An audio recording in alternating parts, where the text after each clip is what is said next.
Yang saya hormati Bapak, Ibu, Dewan Guru, dan karyawan MIN 4 Semarang yang saya hormati. Pertama dan utama, marilah kita bersama-sama memanjatkan rasa syukur kita kepada Allah Subhanahu wa Ta'ala atas limpah taufik, inayah dan hidayahnya, sehingga pada pagi ini kita masih dipertemukan oleh Allah Subhanahu wa Ta'ala dalam keadaan sehat, tidak ada halangan suatu apapun. Amin, Allahumma amin. Selanjutnya salawat dan salam senantiasa selalu kita sanjungkan kepada junjungan kita Nabi besar Muhammad Sallallahu Alaihi Wasallam yang selalu kita nafikan syafaatnya khususnya besok di yaumul qiyamah. Bapak Ibu yang saya hormati, sebelumnya saya mohon maaf pada kesempatan ini saya harus matur di hadapan Bapak Ibu menindaklanjuti dari tugas dari Bapak Kepala Madrasah, yang itu dari Kementerian Agama Kabupaten Semarang, bahwa 24 Mei sampai tanggal 29 Mei kemarin mendapatkan tugas untuk mengikuti pelatihan teknis kultural wawasan kebangsaan di wilayah Kementerian Agama Kabupaten Semarang. Perlu kami sampaikan bahwa setelah kami masa seminggu ini ada tindak lanjut yang harus kami selesaikan sebagai tugas tersebut, yaitu untuk menyampaikan kepada orang lain, dalam hal ini kepada Bapak Ibu.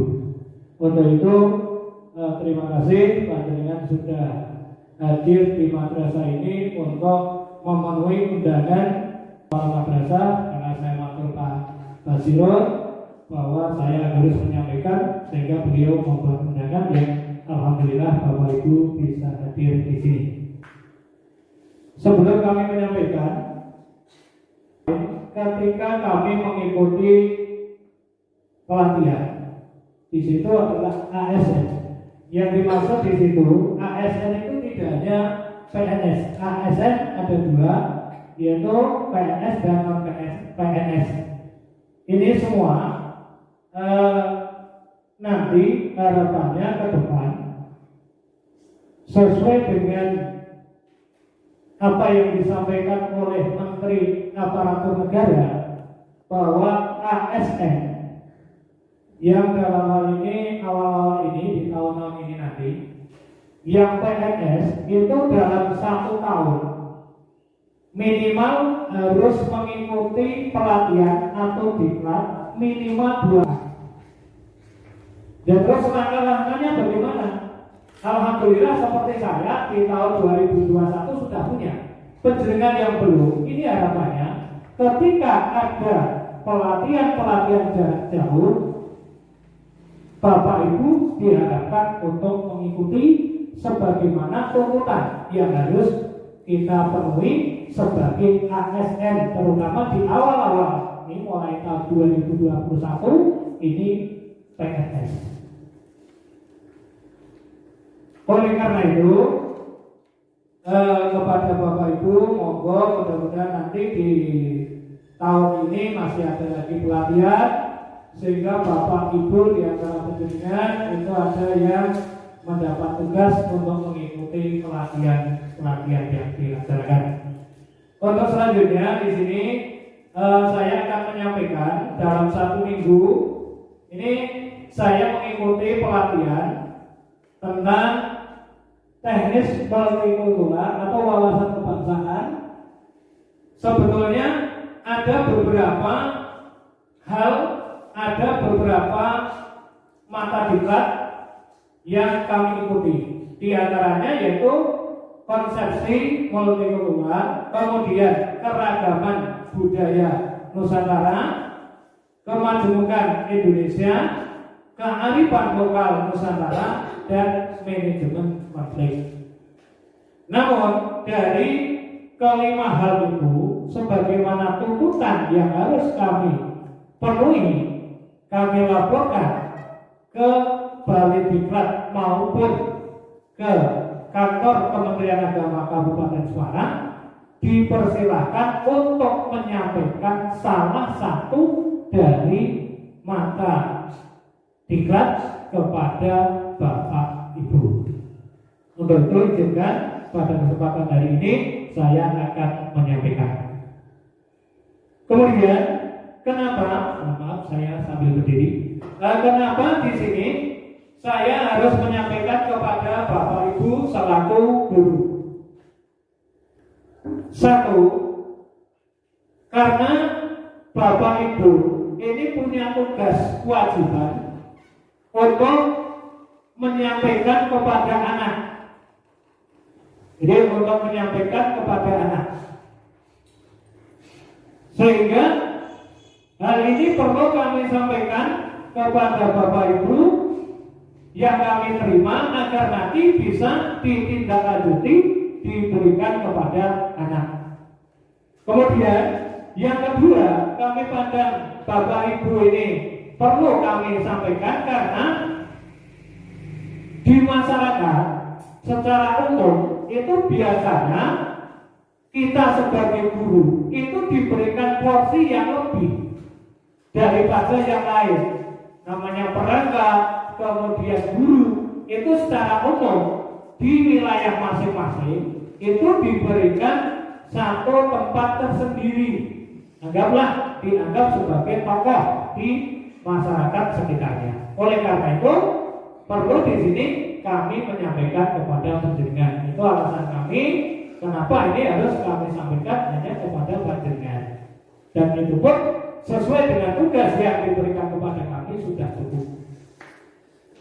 Untuk selanjutnya di sini kami memilih kearifan lokal Nusantara, bukan yang lain.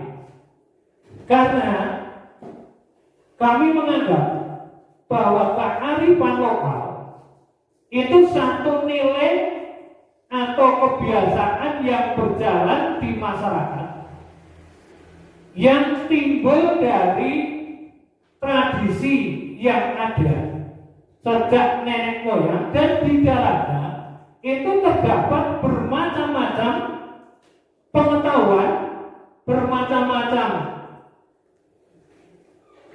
ilmu yang bisa kita terapkan dalam kehidupan kita.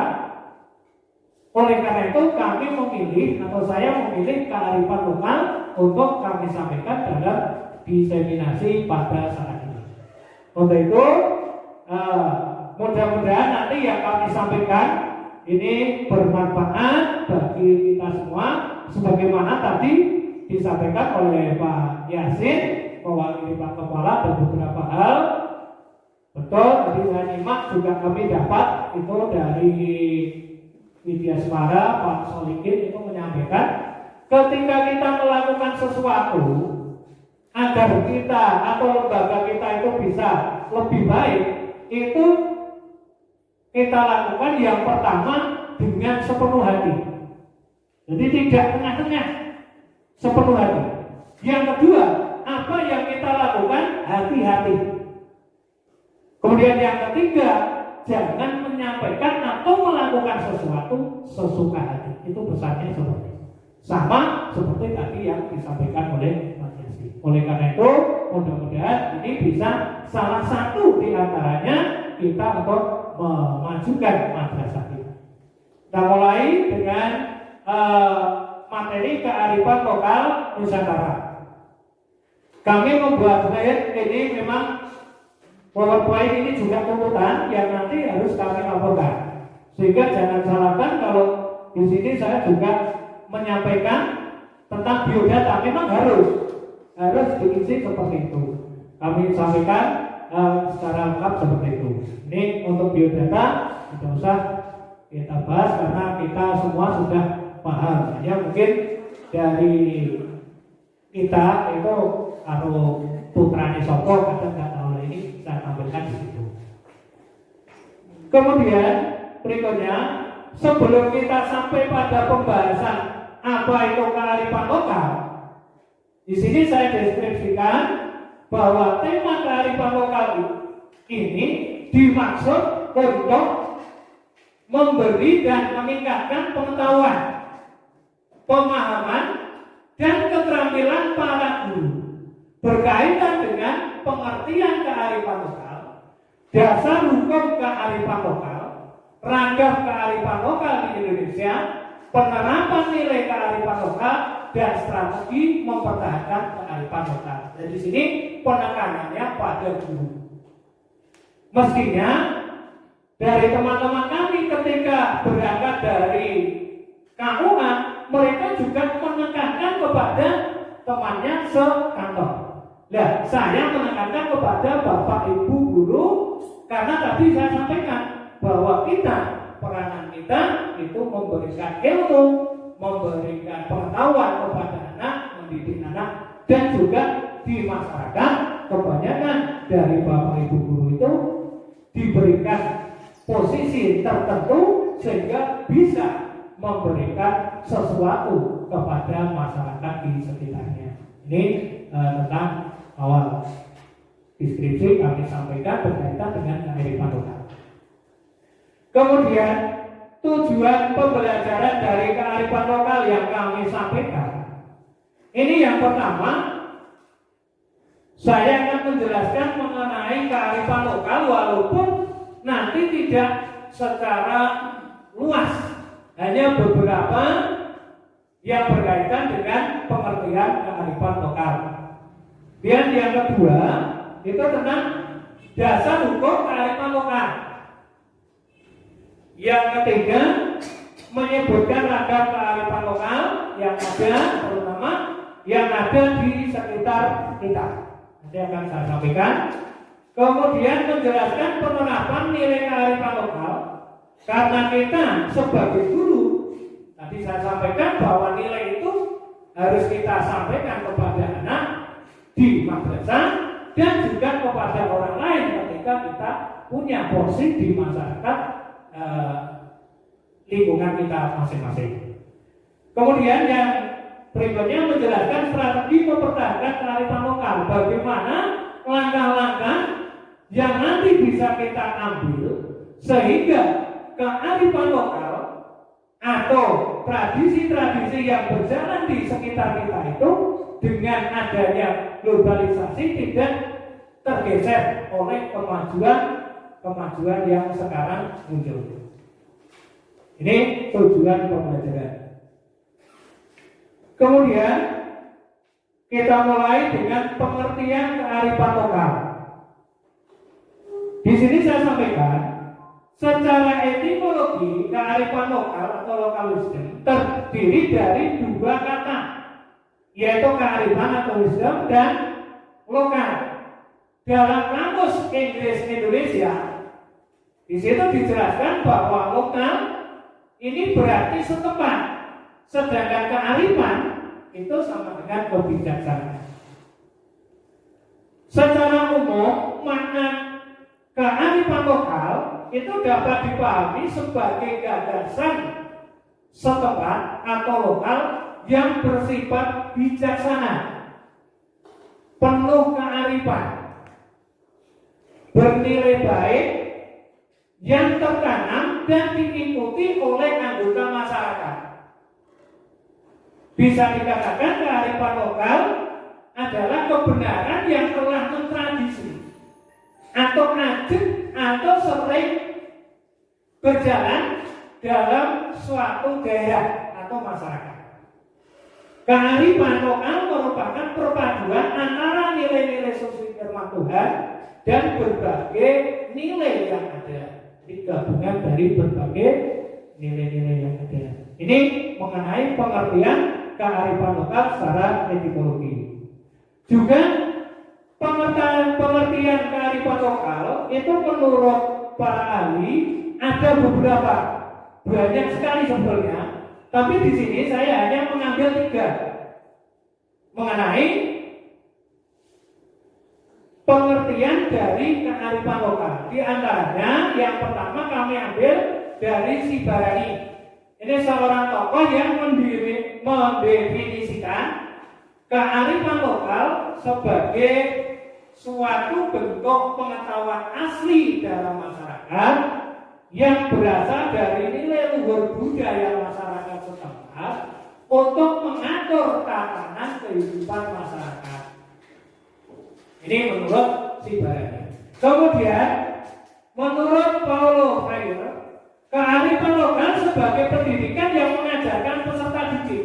Nah, ini sesuai dengan kita, mengajarkan peserta didik untuk selalu konkret dengan apa yang mereka hadapi. Jadi yang dihadapi peserta didik itu menurut tokoh ini menjelaskan seperti itu.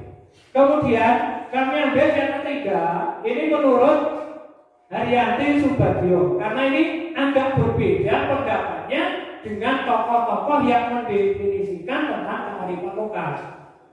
Beliau mengemukakan bahwa kearifan lokal itu suatu identitas kepribadian budaya bangsa yang menyebabkan bangsa tersebut untuk menyaring dan memiliki budaya yang masuk ke dalam dirinya sendiri. Ini mengenai pengertian kearifan lokal menurut para ahli. Dan berikutnya, di dalam agama Islam, karena kearifan lokal ini berkaitan dengan adat istiadat atau sering dalam mungkin bahasa Quran yang urut, ini merupakan penghargaan bernilai hujah dan kaidah dapat dijadikan dasar hukum dengan diadopsi secara selektif dan proporsional, bisa dijadikan sebagai salah satu alat penunjang hukum-hukum syarak. Jadi penunjang hukum syarak bukan sebagai landasan hukum secara yuridis yang berdiri sendiri dan akan melahirkan hukum-hukum baru, tetapi hanya sebagai penunjang hukum-hukum syarak. Kemudian sebagai ornamen untuk melegitimasi hukum-hukum syarak sesuai dengan perspektifnya yang tidak bertentangan dengan nas-nas. Artinya ketika nanti ada kearifan lokal, di situ ada hal-hal yang kira-kira itu bertentangan dengan syarat, lah itulah kewajiban kita nanti untuk meluruskan dari apa yang telah berjalan. Ini di dalam agama Islam seperti itu. Kemudian mengenai dasar hukumnya, bahwa kearifan lokal ini secara yuridis formal kearifan lokal telah diperkenalkan dalam pasal 1 ayat 30 Undang-Undang Nomor 32 Tahun 2009. Undang-Undang Nomor 32 Tahun 2009 ini undang-undang tentang pengelolaan dan pelestarian lingkungan hidup. Di situ menyatakan bahwa kearifan lokal adalah nilai-nilai luhur yang berlaku dalam tata kehidupan masyarakat, antara lain untuk melindungi dan mengelola lingkungan hidup secara lestari. Ini mengenai dasar hukum tentang kearifan lokal. Kemudian kita lanjut. Macam-macam kearifan lokal.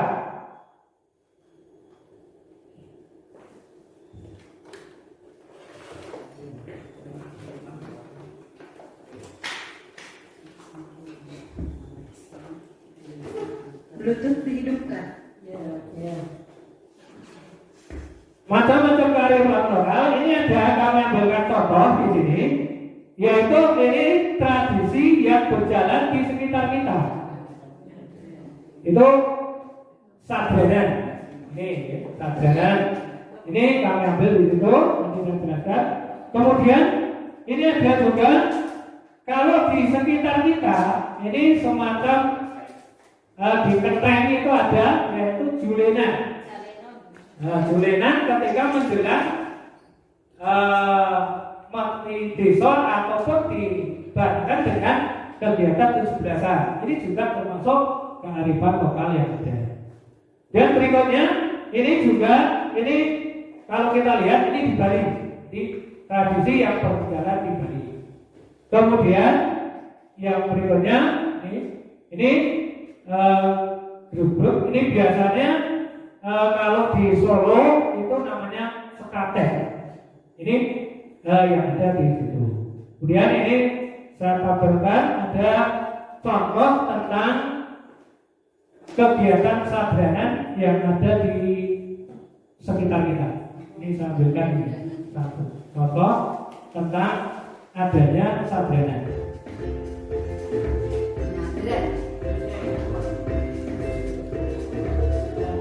Kondisi sadranan atau nyadran rutin digelar warga Cipogo, Boyolali, Jawa Tengah sambut datangnya bulan puasa Syawal dalam penanggalan Jawa.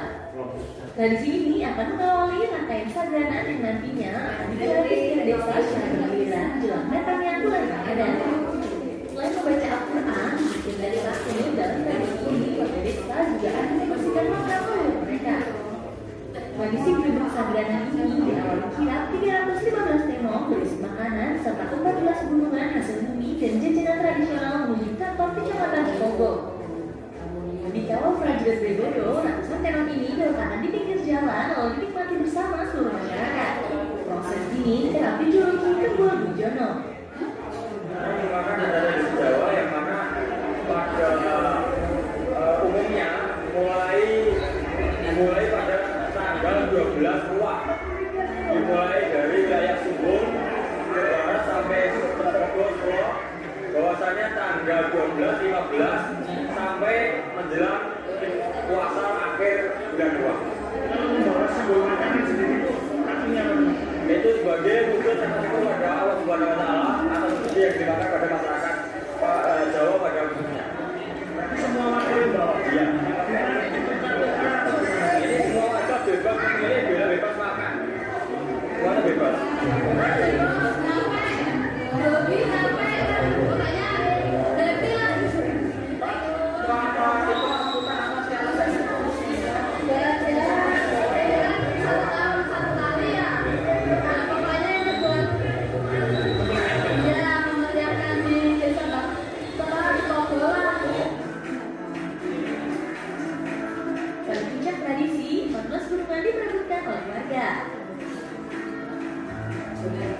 Selain ungkap rasa syukur warga atas rezekinya, tradisi ini ditujukan untuk memperkuat persatuan dan persaudaraan di antara warga.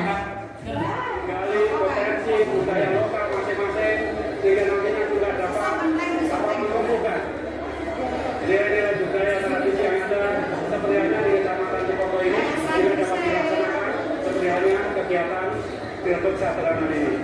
Dan ini merupakan kegiatan rutin yang tentunya adalah bagian dari muri-muri tradisi, muri-muri budaya, ajaran yang terus diajarkan para sepuh, para sesepuh, para wali yang dulu mengajarkan pada kita semua. Lestarinya budaya diharapkan bisa menjadi daya pikat baru bagi wisatawan untuk datang ke Cipogo, Boyolali. Kawasan Cipogo dikenal akan sentra kerajinan tembaga dan kuningan di Jawa Tengah. Angga Eka melaporkan untuk NET. Ini tadi saya berikan contoh dari daerah Cipogo.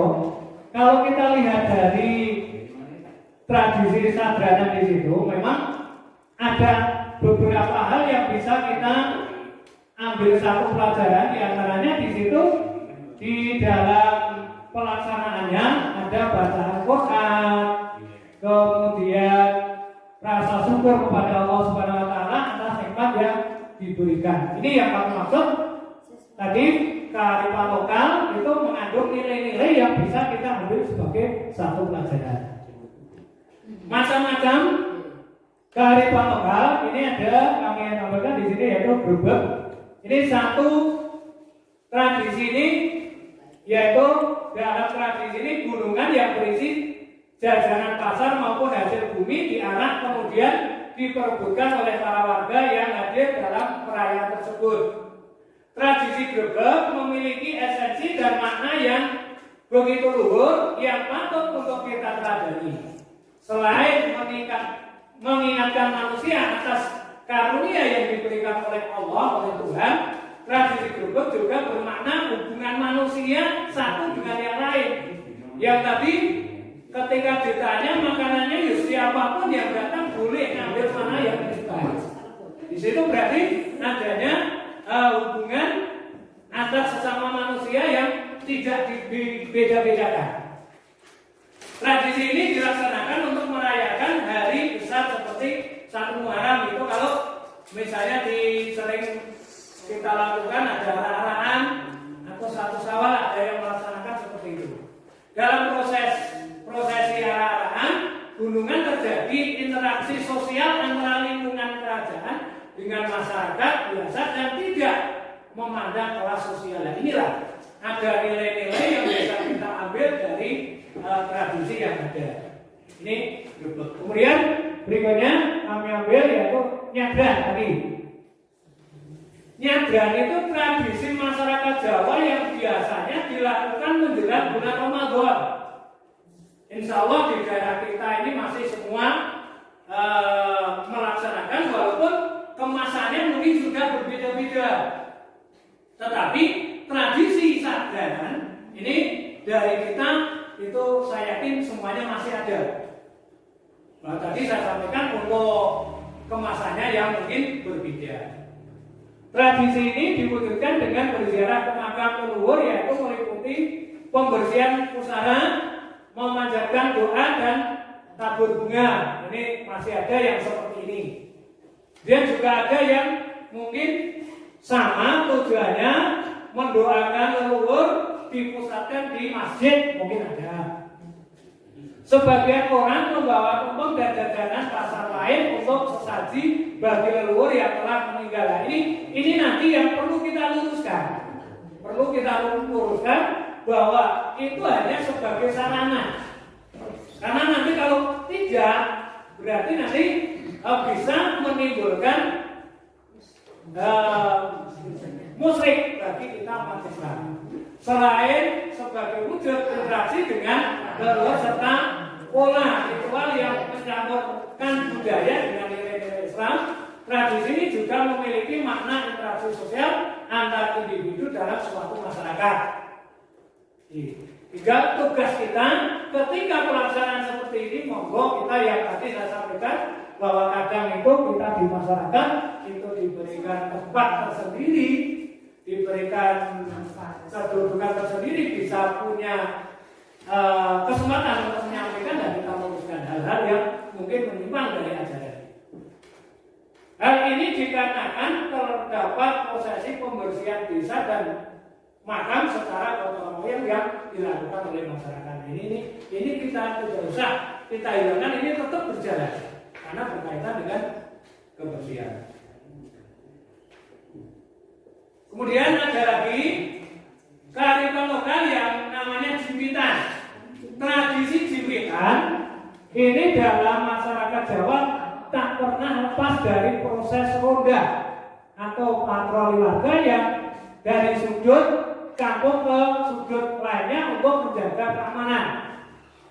Tradisi ini dimulai berkembang ketika suatu warga atau warga suatu kampung yang menyediakan beras, ada yang mungkin sudah diganti karena ada daerah-daerah ada uang receh, itu ada ditaruh di tempat tertentu, ditaruh di depan itu, kemudian nanti diambil oleh petugas ronda.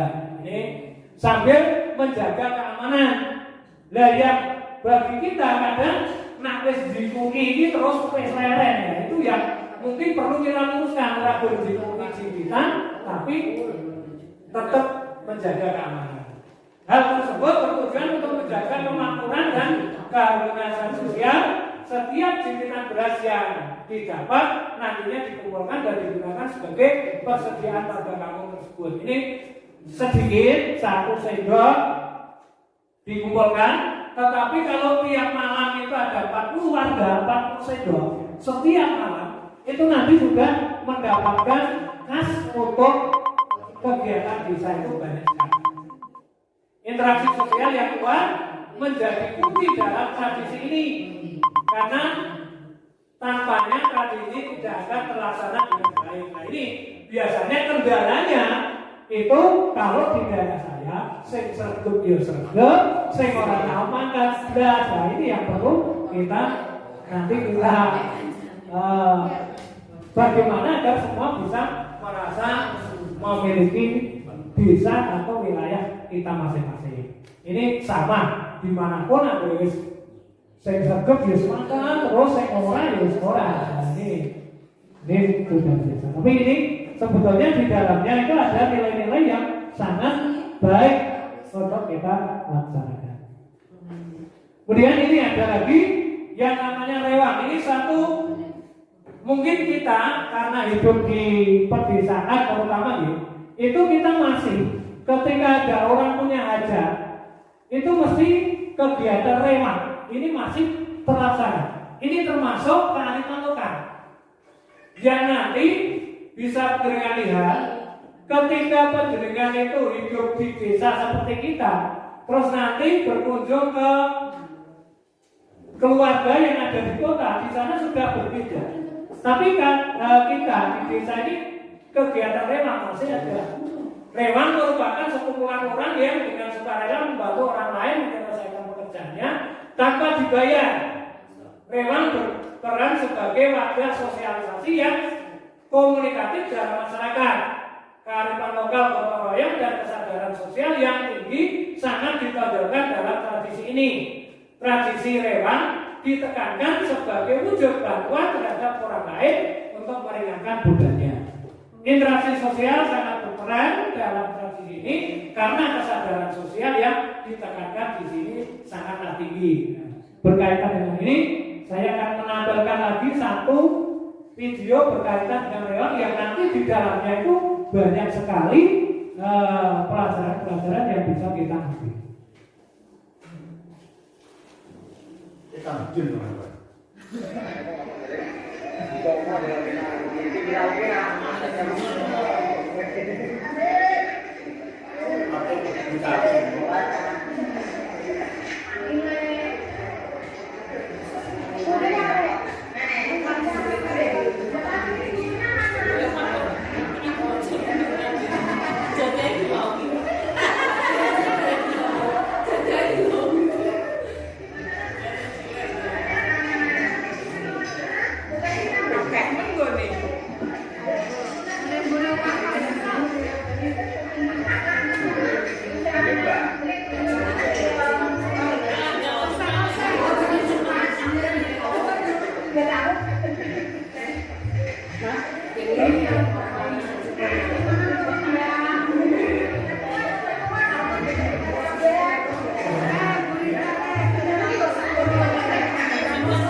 tradisi rewang ini kita masih ada nih, masih ada di situ dalam kegiatan itu ini antara satu dengan yang lain itu saling mendukung.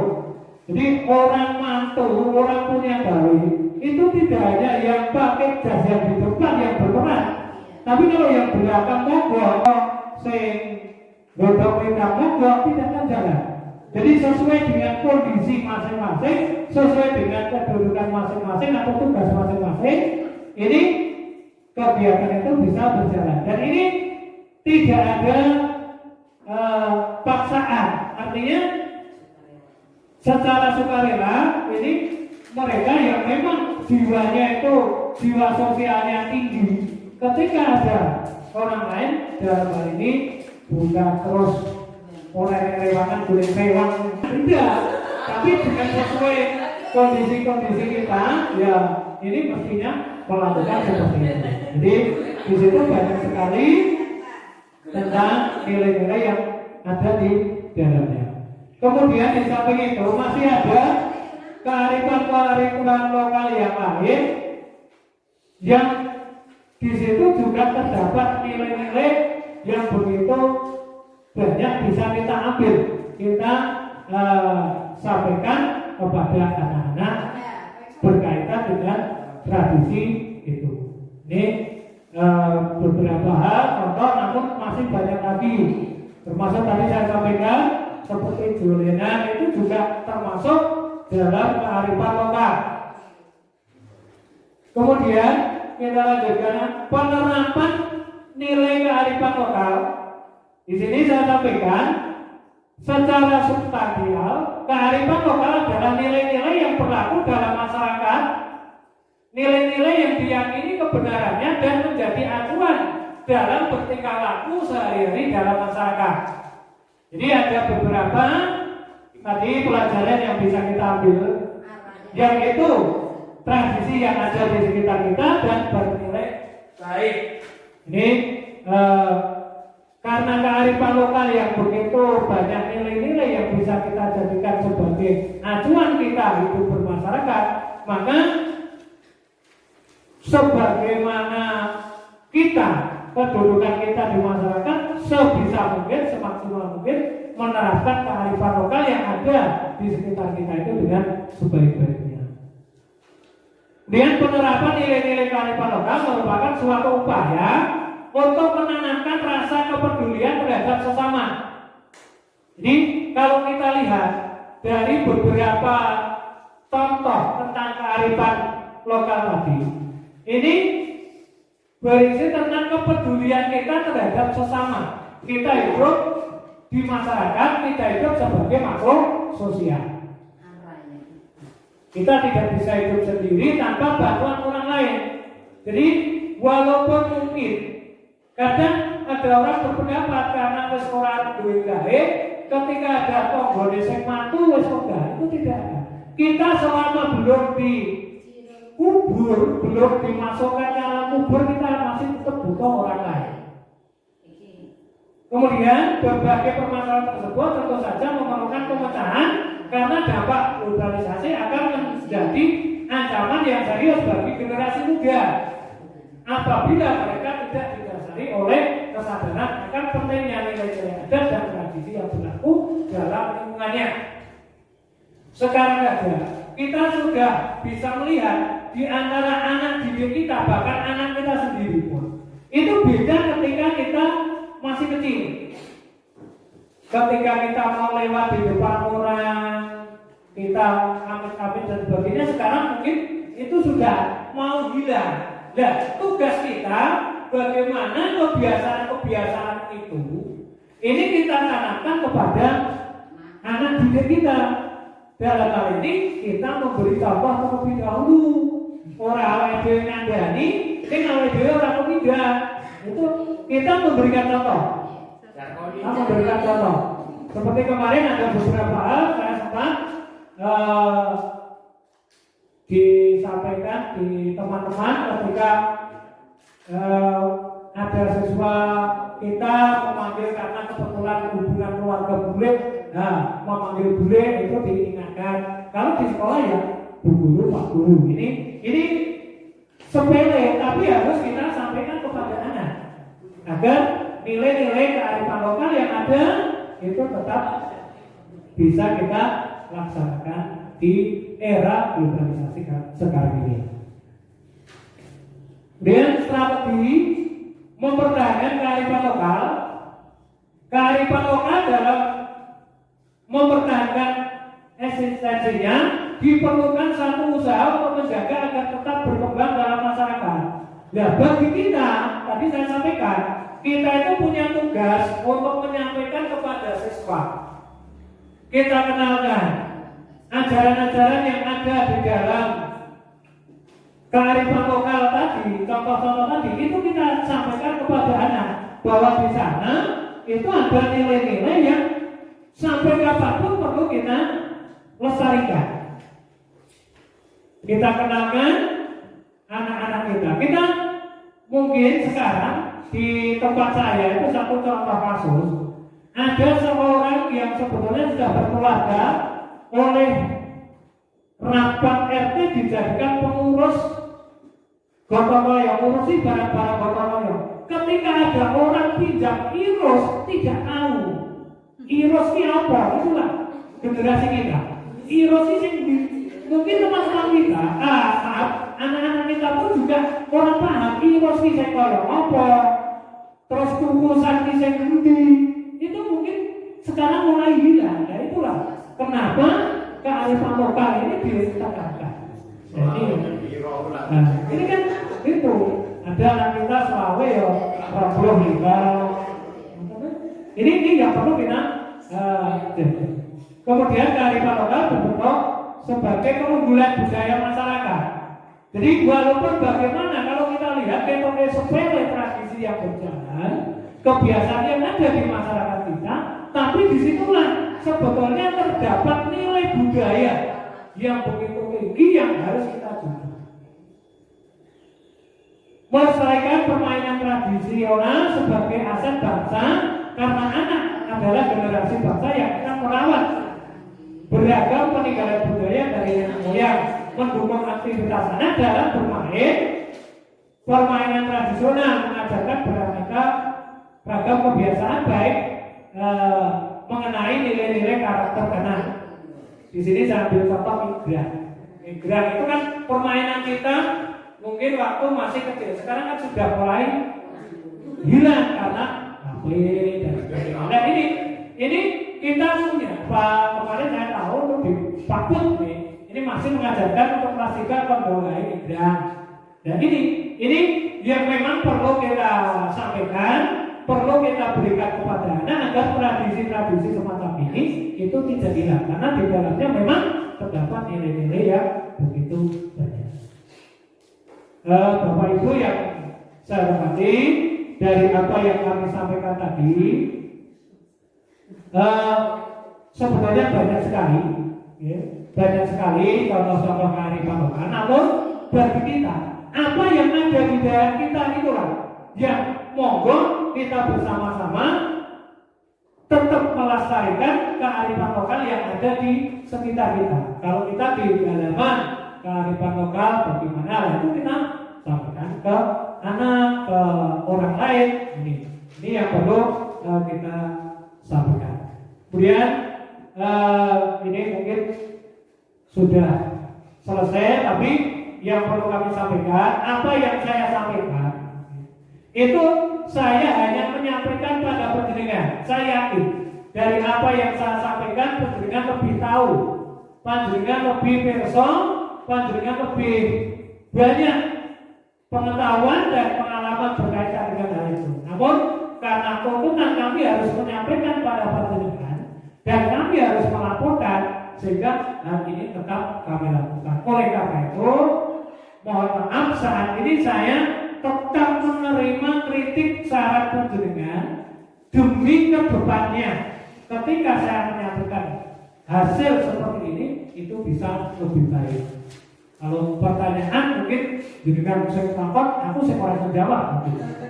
Oleh karena itu, masukkan nanti di waktu-waktu yang lain yang kami butuhkan. Hanya sebelum kami akhiri tadi dibuat dari Bali Diklat Keagamaan itu dari Menpan dan juga BKN tadi saya sampaikan kaitannya dengan ASN yang saya tahu ini adalah PNS. Ini tuntutannya 1 tahun harus mengikuti diklat minimal 20 jam. Itu harus.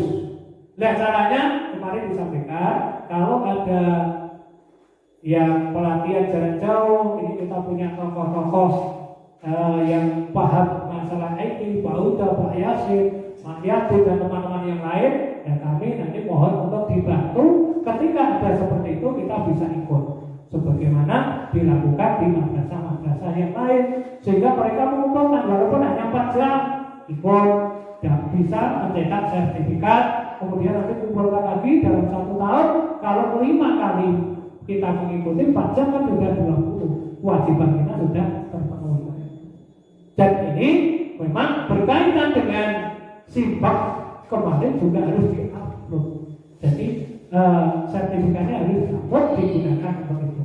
Ini mungkin itu yang bisa kami sampaikan. Namun dengan ini apabila ada terutama yang kami harapkan itu usul saran pembinaan. Ini kami berikan waktu pada penjenengan berkaitan dengan apa yang kami sampaikan. Yang nggak tenang pertanyaan, yang aku so jawab, tak jawab, ini tak betul tidak. Mungkin itu, monggo mungkin ada Bapak Ibu sebelum kami tutup.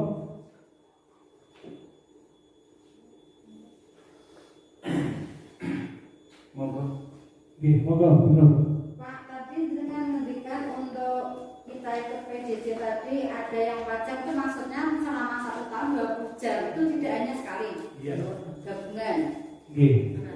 Yang kemarin dicontohkan sehingga itu ketika ada PJJ wah hanya 4 jam ya ikuti nanti bisa nyetak sertifikat 4 jam terus besok ada lagi 2 jam ikuti nanti harus itu 4 jam sampai 1 tahun itu bisa akumulasi 20 ini berarti kita yang saat ini mohon maaf ini memang tuntutan untuk PNS di mungkin tahun 3 tahun awal ini tapi nanti ke depannya semua ASN itu harus seperti itu. Dewasa program. Ini tuh ya. Jadi itu pesan dari Bali Diklat dan juga dari Pak Kakak yang saat itu membuka pelatihan. Yang lain? Benar? Cukup. Kalau tidak ada mungkin itu yang bisa kami sampaikan. Sekali lagi saya hanya kewajiban menyampaikan pada pendengar.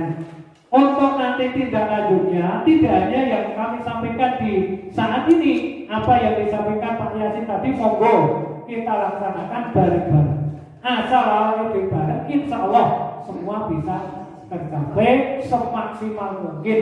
Jadi jangan sampai kita melakukan sesuatu tadi yang ketiga sesuka hati itu jangan sampai jadi harus sepenuh hati dan juga harus hati-hati insya Allah. Ini dari apa yang kami sampaikan ini mudah-mudahan ada manfaatnya dan juga sebagai landasan atau penyemangat kita untuk memberikan peran kita di madrasah ini dengan semaksimal mungkin. Jadi kalau maksimal, mungkin maksimalnya Pak Yasin, kalau maksimalnya Susilo itu ya tidak apa-apa, tapi kita masing-masing semaksimal mungkin.